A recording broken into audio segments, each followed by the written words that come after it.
Northern Ireland will go to the polls on March 2 to elect a new assembly after the executive collapsed over a botched green energy scheme. Northern Ireland Secretary James Brokenshire was legally obliged to call the election after negotiations failed. Stormont was plunged into crisis after the resignation of Martin McGuinness as Deputy First Minister last week. The catalyst was the Renewable Heat Incentive, RE, scheme, which is likely to cost taxpayers £490 million. But the row over the scheme has resurfaced a range of other issues, including the Irish language and gay rights, which divide the Democratic Unionist Party, DUP, / Sinn Féin power-sharing executive. Mr. McGuinness resigned last Monday after DUP leader Arlene Foster refused to stand aside as First Minster while an investigation was carried out into RE. As they hold a joint office, his resignation automatically put the DUP leader out of her job. His resignation triggered a 7-day period whereby if a deal was not reached, an election would have to be called. On Monday, Sinn Féin did not nominate a deputy First Minister to replace Mr. McGuinness, causing the devolved Stormont institutions to fall. The Secretary of State was therefore legally obliged to call a snap election, and having consulted the Chief Electoral Officer for Northern Ireland, he opted for Thursday, March 2. No one should underestimate the challenge faced to the political institutions here in Northern Ireland and what is at stake, he said. While it is inevitable that debate during an election period will be intense, I would strongly encourage the political parties to conduct this election with a view to the future of Northern Ireland and re-establishing a partnership government at the earliest opportunity after that poll.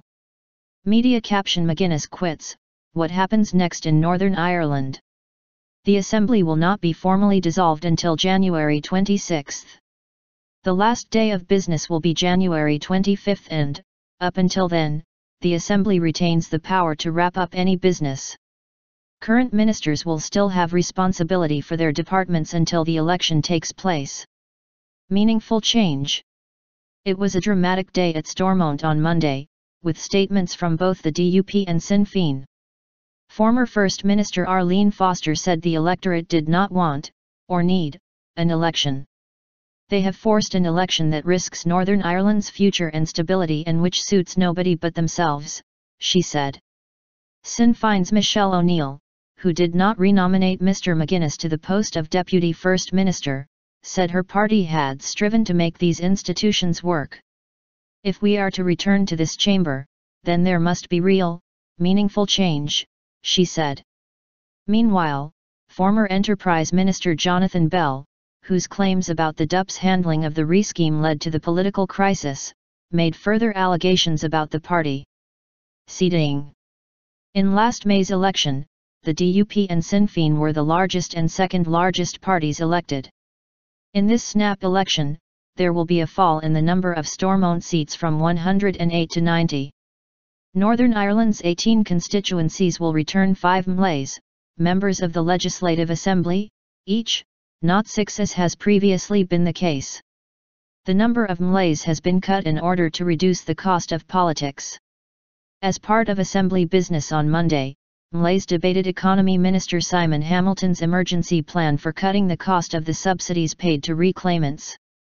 The scheme is projected to run £490 million over budget, although the DUP say their plan will eliminate the overspend. Ms Foster was the minister in charge of the RE scheme when it was set up in 2012. It was designed to encourage businesses to switch from fossil fuels to more environmentally friendly energy sources.